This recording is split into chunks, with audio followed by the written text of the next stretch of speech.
Right, today's my last full day before. Here's what I'm eating. Pasta, spinach, zucchini, tomatoes, a little bit of hummus mixed in to give it some flavor. Seasoning, because I didn't bring any seasoning with me.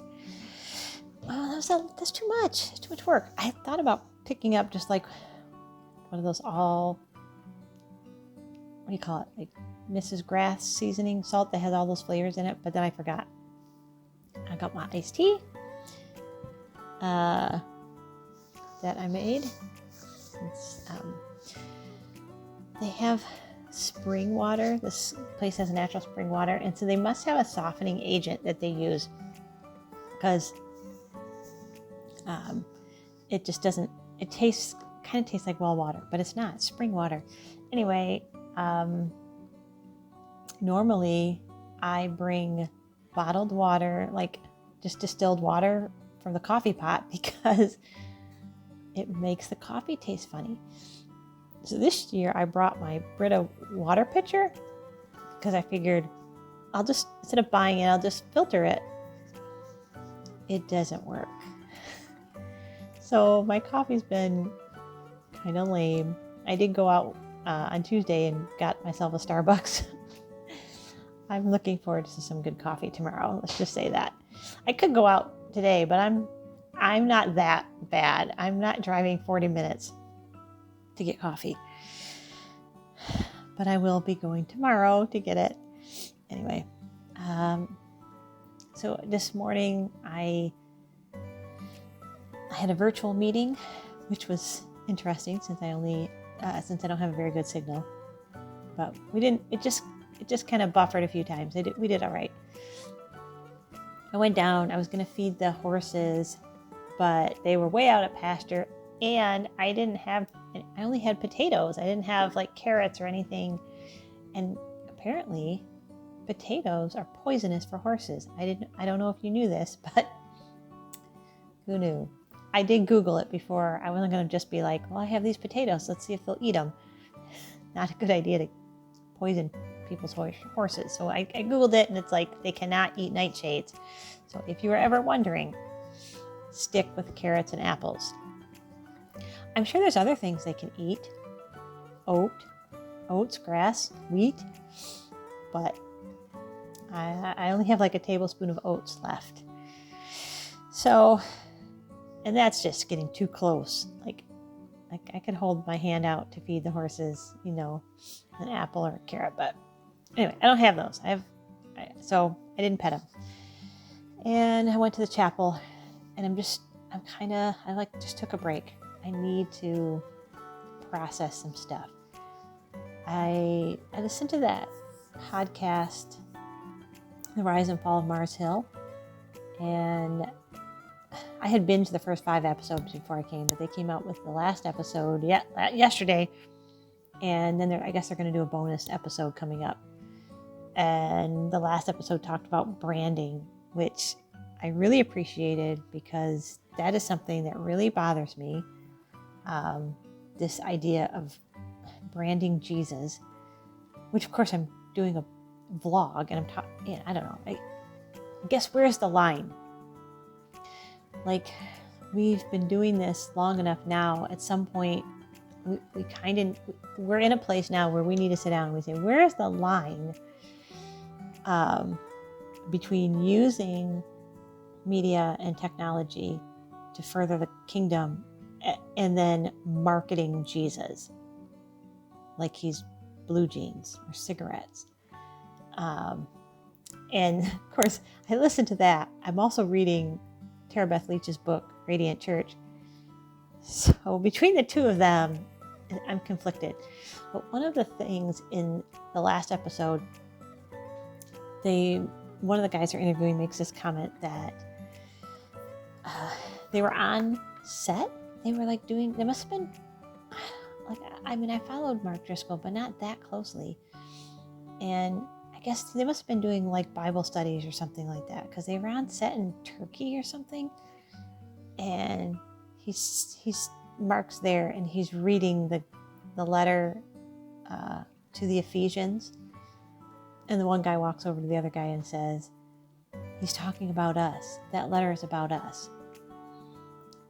Oh no, I'm sorry. It must have been in the book of Revelation, so he would have been right. The letter in the book of Revelation, the letter to Ephesus. And because in the book of Revelation, the letter to Ephesus says, you've lost your first love. And so the guy says to the other person, that's us. We've lost our first love. We've made it all about Mark instead of about Jesus. It was supposed to be about Jesus, and we've made it all about him. Like, isn't that really the heart of branding? The heart about, like, the things that are bothering us about the church is that we've made it all about celebrity, pastors, and numbers instead of Jesus. Where did we make this really wrong turn? I don't think it was one moment. I think we just started wandering off the path and never got back on track. Anyway, that got me thinking about, because part of this retreat is I'm always, every year when I go on retreat, there are always things I'm praying for Devonair and the vision of Devonair, and asking that question: have I done that? Did we get off track? Like, I don't want Devonair to be built on my personality. I want it to be built on the foundation of Jesus Christ. I want our vision to be about him, which, I mean, our vision is to transform our community with the love of Christ by making the neighborhood church relevant once again. And then asking myself the question, if something happened to me tomorrow, would Devonair be all right?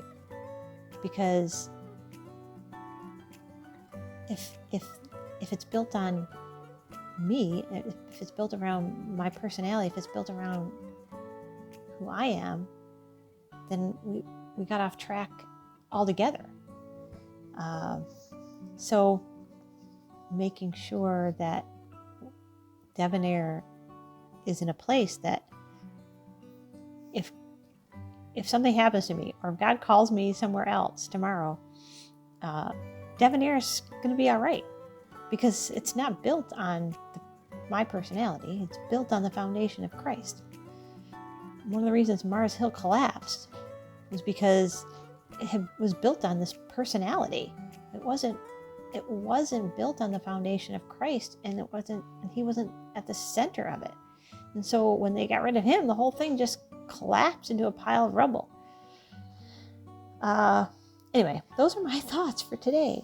This is when you get to day 4. Yesterday it was weird stuff about angels, and today it's stuff about Devonair and making sure I guess maybe it's a good thing if I get to this place where I'm asking these questions.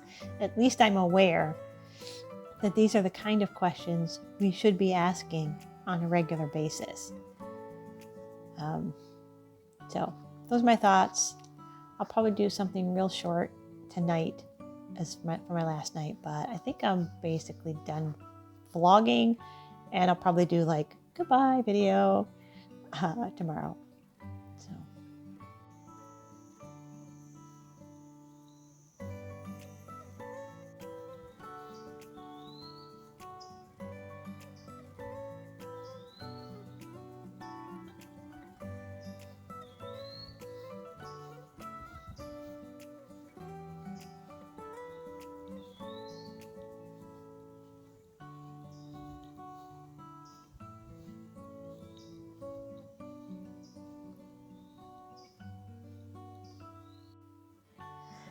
All right, this is my last night at the retreat, day 4, last night, and I'm not sure if I'm even going to do a video tomorrow morning because checkout is at 11.